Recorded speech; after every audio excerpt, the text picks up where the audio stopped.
Come on in. Come on in. Good morning, everyone. Good morning. Oh, you can see my hat, black coffee. I love this hat. All right, good morning, everyone. I am Dr. V, Life Empowerment Strategist, igniter of all great things inside, igniter of the fire, and I help high-achieving, ambitious women vibrate higher in their influence, brilliance, and excellence so they can expand that brilliance beyond their titles, positions, and degrees so they can have the dynamic kick-A life that they love and deserve. So this is day 24 of Building Brilliance Awareness, and it is actually a review day. As an educator, I believe that we have to, we teach, we inspire, but then we also want to make sure that students have mastery. And what I have learned, especially being a college professor and a consultant, is that mastery doesn't come when we want it to come, and mastery doesn't often come because we tell students to review or participants to review, and participants when I talk about the consulting. We have to give them steps to review. And I know it may sound like it's an insult, but it's not. People need to know how to review. Students need to know how to review. Just saying, go review your notes, that's not always helpful. So today is going to be a little shorter. It is a review day, and I'm going to talk to you about, just some of the topics that we've covered from, I think, day 16 up until now. And to connect it to your personal life or your professional, let's say your professional life. A lot of times if you are like a CEO or a supervisor, a manager, if you are an educator, a leader, or anything like that, you review, your any notes before a meeting. You review notes for a project or a pitch that you're about to do. You review notes for you review notes for everything else. You do review your notes. And then in my e-commerce business with my e-commerce mentor, she does something that I don't think I've done this in a while. For myself, like I always tell my students, go back and look at your notes, go back and review, read what you actually wrote. Don't take notes for the sake of taking notes. So she said, and if you've heard this before, or if you use this, let me know. After note taking, then it's okay, just go back during that day, just quickly scan over what you wrote, and then write 3 action steps that you're going to do based on the notes, right? And I haven't done that in forever. So now when I go attend a summit or have one of my coaching calls, I take notes, of course, and then I go back and I write, not go back, the same day I pause, let it sink in, and then I go back and write 3 action steps that I can take based on what I wrote. And the action steps aren't always big. Sometimes it may be go back and complete, this module, or it may be do the assignment again with a different lens. And when I say assignment, this is more so life and personal development. But when I talk to my students, I tell them, go back, look at your notes. You heard everything I said in the lecture. It's virtual now. So it's a video. What can you do right now? So a student can go back and say, well, I can go back and do this particular problem, or I can finish this assignment, or I can just go ahead and do the work I'm supposed to do. So that's what a review day can be. If you have any other ideas about a review day, let me know. All right, so review your personal life. What is happening? I don't know if you all do a planner, but I use the Focus Planner. My sister got it for me for Christmas. It's every 90 days. And every week you write your goal, your top 3 that you want to do.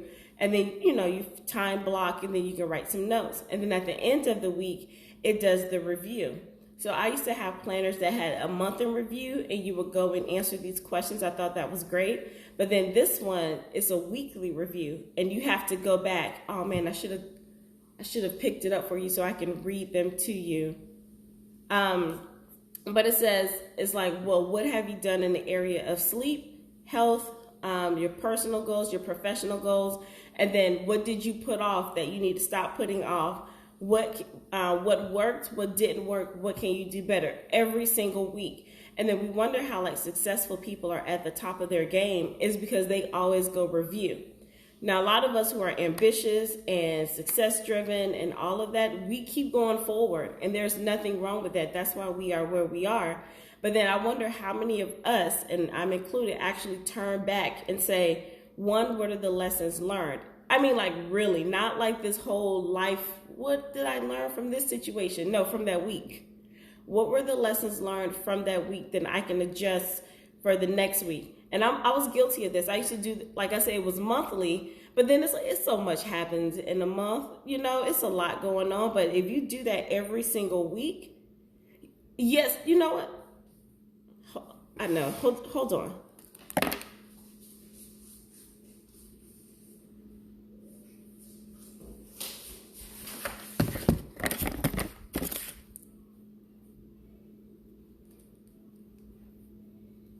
Okay, the office was closer than my room. All right, so you can get any planner, but I'm going to specifically look at the questions. So this is the full focus planner. I'm not advertising them. It's just my sister got it for me, and I liked it. This is how it looks because I wanted something that looked a little more elevated, just personal opinion. I used to use the, now I can't think of the name, the Passion Planner. I did love the Passion Planner. I just wanted to try something different. So the questions, let me hurry up and get to one. The questions that they have, just weekly questions. Well, let me just show you. So this wasn't supposed to be a planner review, but we're talking about reviewing. I'm going to review the topics that we talked about this month so far from day 16, and then how we review in our life. So it keeps you on track. Did you do your morning ritual? Did you do your workday startup ritual? Did you do your workday shutdown ritual? And did you do your evening ritual? And you have to, well, you don't have to, but it gives you a space to write that all out. When I wrote out my rituals versus my routines and had it in my head, my days worked like clockwork. And then your top 3 important tasks, any other task, and notes. But the weekly review, this one says preview, but it's still the same. My biggest wins that I accomplished, 3 to 5 major accomplishments from the past week. You remember one of the days I said, celebrate yourself. What gets celebrated gets repeated. Yes, the passion planners are yes. I love those. I had the big ones, the small ones, the medium ones. I just wanted to try another one. And then this one says, after action review, refer to your last weekly big 3. How far did you get? And it's a percentage sign on here. Like at what percentage did you actually complete that goal? What worked, what didn't work? What will you keep, improve, start, or stop doing? And then like when you're intentional, so this is my first time, and it ends this month because it's every 90 days. I'm gonna be honest, I had so many like missing pages, or I didn't do something because I had to get used to the system. And what it has taught me is to have because I have big goals and then I have like quarterly goals, but to break those down, this is really training my brain to break these down, because I know at the end of the week I have to give a percentage. And it's like, did you do it or did you not? And then within those goals, I had to break down tasks so I can actually have something measurable. I was like, oh, this one kicked my butt this first quarter. I'm not gonna lie. I could flip through my old one, I wasn't perfect at it, but I'm ready for Q2. And then step 3 says list sweep. So deferred tasks. So you know how we say, oh, I'll do it tomorrow. I'll do it tomorrow. It's like add any big 3 or other tasks you didn't complete to your task manager. So you have to go back and write them. And another one of the lives I talked about, closing up the loops or closing up the gaps. That's what that means. Like sometimes we have tasks that are just out there, and it's those small things that build up. If we keep pushing them off and never doing them, then we're wondering why aren't things getting accomplished. Task analysis, I teach my students to do that for assignments.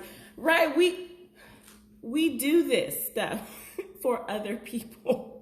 We teach other people how to do these things. But then when it comes to, remember my cup. When it comes to our personal lives, we don't transfer. We don't transfer the skills. So then it says delegated task. Add unassigned task or desired status updates to your task manager. Daily notes. Add any assignments or action items to your task manager. Goals. Review your annual and quarterly goals. It's a whole thing going on in this planner. You had to write your goals in the front. Okay, maybe I need to do one of those. But then it goes to goal details. Like when I tell you, I think you can see a preview online. It's the focus planner. And it's not your typical planner. It is, so my sister got it for me for a year. And I forgot how much it is, but it's like, I think it's like 100 and something. Because then every planner is broken down. And then she pays the shipping every 90 days. And then she was like, you taking over next year if you still want it. But I was like, whatever. But it was just something to try. I'll just be honest. It was something to try, and I am loving it. Okay, so then it goes to, this is your task manager. Again, reviewing. So it says weekly overview, list important details and everything coming up. And then personal and professional, you write them out in the week. So this forces you to plan. And then it says your weekly big three, list objectives to advance your goals and projects this week. As an educator, I know what an objective is. But then it's like, okay, what is an objective for your life? Those are not the things with outcomes. Objectives, right? What are the outcomes that you are desiring? And then it has a self-care planner. Brainstorm below, then schedule your rejuvenation on the daily pages. So sleep, eat, move, connect, relax. Like you have to but think about these things ahead of time and plan them. And we look at successful people sometimes. Oh yeah, that was it. And I'll be honest, I did like the passion planners. Let me see if this one has a monthly. I did like the passion planners monthly review questions better. I don't think this one has a monthly review because it's not dated. So you get to, and it has a monthly calendar and things, because it has a monthly calendar you get to do, but it's not dated because I think you get to pick up where you left off. It had a quarterly review. I can't remember if it had a monthly. I know this was not planned. Weekly. Yeah, I'm not seeing the monthly, but it does have an end of the quarter review because it's a quarterly, and I'll be doing this in a few weeks. My biggest wins for the past quarter, my after action review. So refer to your goals this past quarter. How far did you get? What worked, what didn't work? What will you keep going? And then it breaks it all down. Like you really have to write things out. So I said all this to say, reviewing is not just, let me go back and just read through my notes. As far as a planner, it's not, let me just go back and see what I didn't do this week. Okay, what didn't you finish and what plan are you going to have for yourself to accomplish it? So if we're looking at why aren't things getting done, a lot of times we're not taking the time to review the past to make adjustments for the future. We do this in our careers all the time. Now we have to do this in our personal lives. And I say we, because I had a great system going on, and then I chose to say, you know what, I want to be even more efficient. And then I challenged myself and got this new planner, and it has been a task, I will say. But that's a good one. I had a happy planner before, but I was like, okay, I needed something a little more that matched me and my vibe. But yeah, just look at it. And even if you don't get the planner, some of the tips that I think you can take, because no planner is perfect, but this one just keeps me on track. And I do feel like, oh my gosh, it keeps me from just having a to-do list. I will say that, because I'm good at having a to-do list and feeling great about checking things off. But if those big three aren't attached to the goals that I set for myself for the year or for the quarter, then it's like, are you really busy? Are you really doing what you said you're going to do? So just because we get to check off things on the to-do list doesn't mean that we're doing things to help reach our goals, if that makes sense. So that's what that was. It's by Michael Hyatt. I think he's like this he's a big guy, a big personality. People love Michael Hyatt. So yeah, try that. Oh, this one says it was $39.99. I don't know if that's the individual price or what. And I know some people say, oh my gosh, certain planners are a lot. I mean, that's relative. It's just what you want to do with your planner. Just whatever. All right. So yeah, we kind of got off. It does increase productivity for me. I just have to learn that to give myself some grace, because it is a new system for me, and it keeps those big three. So when you go through the whole goal setting process, and I think you know about that, in-depth goal setting process, you have to break things down. So it forces me to stop hiding behind my goal and say, okay, what in this goal can you break down, like specific tasks? And then let's focus on those tasks, get those done. What are you going to do for each? Yeah, it just forces me to stop making something so big, actually break it down. It's like you're a mathematician, you know how this works, and put things in steps, in steps or a sequence, and then that becomes a productive to-do list. When I don't do this, when I have just the blank pages, or when I'm not intentional about the big three, I find myself writing a to-do list. I'll get stuff done, but nothing towards my goals for that week. So this is really about, what are you going to do for your goals for yourself? You set these goals up at the beginning of the year. You're I think 7 to 10, because it's no more than 10. It may have room for 12, but 10 for sure. Then it makes you, what are you going to do in each quarter? And then how are you going to break those down? So it has forced me to really be productive and not just busy. And it says a goal is not about what you accomplish, it's about what you become. So yeah, especially those rituals and routines. Like I said, we look at successful people. Oh, and it has quotes at the top, which I do love. One that says, a solid routine fosters a well-worn groove for one's mental energy, by Mason Curry. It forces me to not just be busy and be productive. And I can tell the difference when I'm busy and being productive. So just check that out, Full Focus Planner.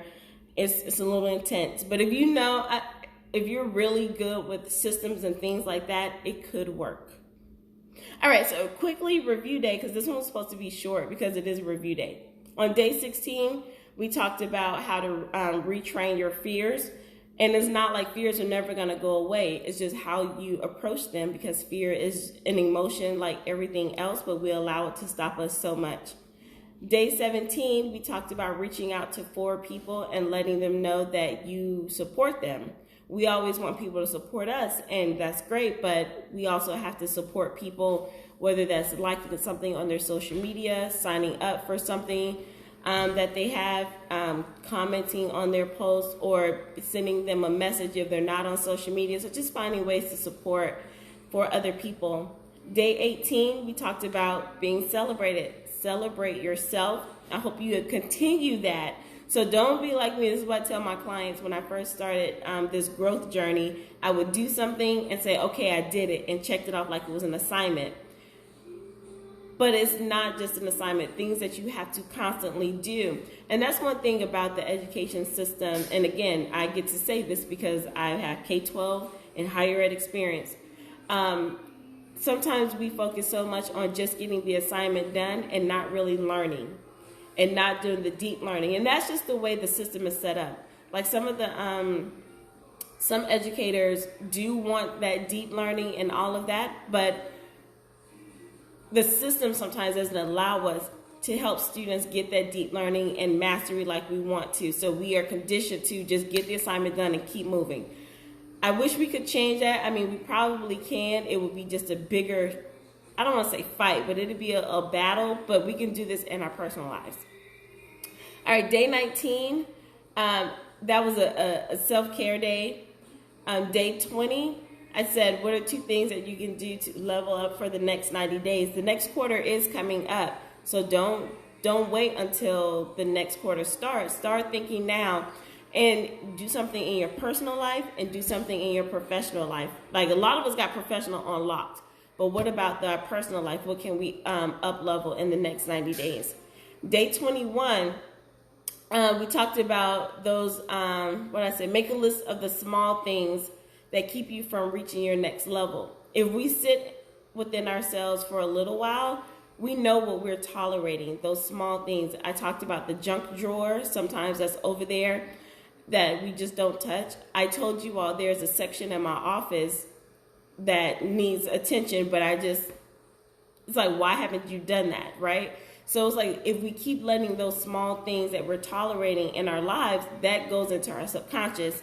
And then when it's time for us to do something else, we're like, why am I not moving faster? Because we allow those small tolerations to creep up in our lives. So I kid you not, when I start like cleaning out a drawer or organizing a closet, or because it was my bookshelf at first. And then when I organized my bookshelf, I know it sounds crazy, but when I organized my bookshelf, it was like there was another space of there's another opening for creativity to come in my mind, because I would go in my office and I would always see that. So there was like a little block.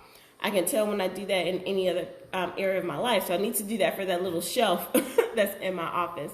So think about things that you're tolerating in your life. And then day 22, we talked about your personal glass ceilings. That's what I'm really focusing on, helping people break. What could you do? What did I say? Oh yeah, anything that's keeping you stuck, whether it's something from blame, regret, shame, or anger. Anything like that, you want to just remove that from your energy, from your space. And then it's almost like, well, not almost. It is forgiving yourself, but it's also addressing those other areas. Sometimes we make decisions, we don't feel so great about them, but hey, the decision is done. So instead of just being in it and wallowing in it, as I said, think about what decision did you make, what happened that put you in that emotional state, and what did you learn? That last one, what did you learn? That's where things start shifting. Yes, you made a mistake. Sometimes you may not have had all of the information that you needed at the time, so you made the decision with the best information that you had. Now that it's done, what did you learn from it? So we're not beating ourselves up. What did we learn from it? And then keep it moving. Day 23, yesterday, we talked about the areas of 5 to 7 streams, but then we learned that it's really 7 to 8 streams of income for us to have based on all of our gifts and talents and our training. I hope you wrote those down to look at them. I sat down in my quiet time. I actually came up with 9. I was like, whoa, look at me. And then I also put up a post saying that you don't have to do them all in 1 year or 2 years. They're supposed to continue to flow. And then I didn't say this yesterday, but all of the wealth that you want to generate is not for you to do it right now. It's for generational. We think about, I don't know a bunch of names. I need to do better. But like the Rockefellers, and I'm pretty sure people know more family dynasties than I do. But if you think about that generational, these people are living off the money. And I think I looked it up because I was watching Madam C.J. Walker, that special, and how she lived like still not far from the Mr. Rockefeller. I think he was like 90 something, when I looked him up. And then his great grandchildren, I believe, they're still living on that money. So when we talk about old money, we're talking about old money. So we can start today to be old money for our great grandchildren. That's just how I'm seeing it now. Having these new revelations, like, yes, we want nice things now for ourselves, or we want however you determine a great life is for you. But then it also is supposed to extend beyond. I heard Steve Harvey tell this story, and it was like they were talking to some guy, and this young man said, "Do you know the name of your grandfather?" And he said, "Yes." And I was like, "Well, how do you know the name of your grandfather?" And it was like, "Because he built X, Y, and Z, and my family talks about him all the time." And then they were like, "Do you know the name of your great grandfather?" And he said, "Yes, because he did X, Y, and Z, right?" And then I want to know, like, how many of us, like, know the names of our grandfathers and great-grandfathers, and did they leave a legacy? So if that's not the case for your family, then how about you start now? This wasn't supposed to be on this soapbox, but I think it's important because I just think it's important. So then you want to say, will your great-grandchildren remember your name? And not like, oh, and don't take this the wrong way, but not like, oh, they were, I spent, if you were fortunate, because I was fortunate to spend time with my grandfather before he passed away. Yes, I loved my grandfather, had fun, they were great, but then what did your grandfather leave you? And sometimes in certain communities, people are like, it's not about that, or they don't talk about that. But yes, it is about that. What legacy financially did they leave? My grandfather did well considering and left my grandmother with things, and we will know our grandfather's name because of what he built with just the little information that he had, right? So it's love and support, it's all of that, and it's memories, but it's also something tangible. And if we want to shift our family's trajectory or shift what is happening, because it starts with us, we have the power to make the shift. That's why building brilliance awareness, it is more than just, you working for you, you building your business for you. It's beyond that. So that's what I want you to think about. That was a review. That was a long review. It wasn't supposed to be that way, but we started talking about this planner, and that was it. All right, so very quickly, I'm not even going to talk about the supplements. I take them every morning. This is my fat burning pudding. And talking about streams of income, you all know that I also have this as my e-commerce business that I'm so excited about. So this is lemon. It tastes a little tart, but I like it. And this is my liquid collagen.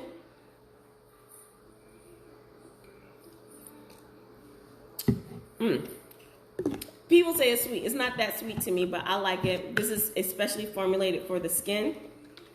And if you can touch my skin, you can kind of see it. Can you see it? It's all bouncy. Like I have cheeks anyway. And for some reason, people used to ask if I had fillers. And I used to didn't like my face because I thought it was so round. And I had these big cheeks. And then I remember like my mom, she would say something to me, like try to yell at me. And I would laugh, and she was like, I can see you laughing from the back. And I'm like, how do you know? She was like, because I can see your cheeks. So people used to ask if I get fillers, and I used to feel like so self-conscious about my cheeks. But then I learned people pay for these, and these are natural. And now that I'm really taking these supplements, yeah, you can see that it's bouncing. So I can't wait. I get to actually finish this whole bottle because you all know my grandmother wanted half of my bottle. Now she's talking about, do you have some more? And then I take a probiotic. It does taste like candy. I believe everyone should take some form of probiotic or digestive health to get things moving. Yes, people can be rude. Yes, people have asked if I had fillers before in my cheeks. And I was like, if you go back and look at all of my pictures since I was born, these cheeks have been here. Yeah, I know. So now I'm careful about what I say to people to make sure, and I'm learning, and that's another topic, but sometimes with things people say and how people make them as compliments, they're not always compliments. No, yes, that was flat out rude. Like, why would I have, yeah. Anyway, rude. But hey, yeah. All right, so that's all I wanted to talk to you all about. I'm so excited. We're wrapping this up, and we have a few more days to go, so I thank you all. Go back and watch the replays if you haven't done so. I am Dr. V. Thank you so much for listening and watching with me. I will see you next time. Go be brilliant. Bye.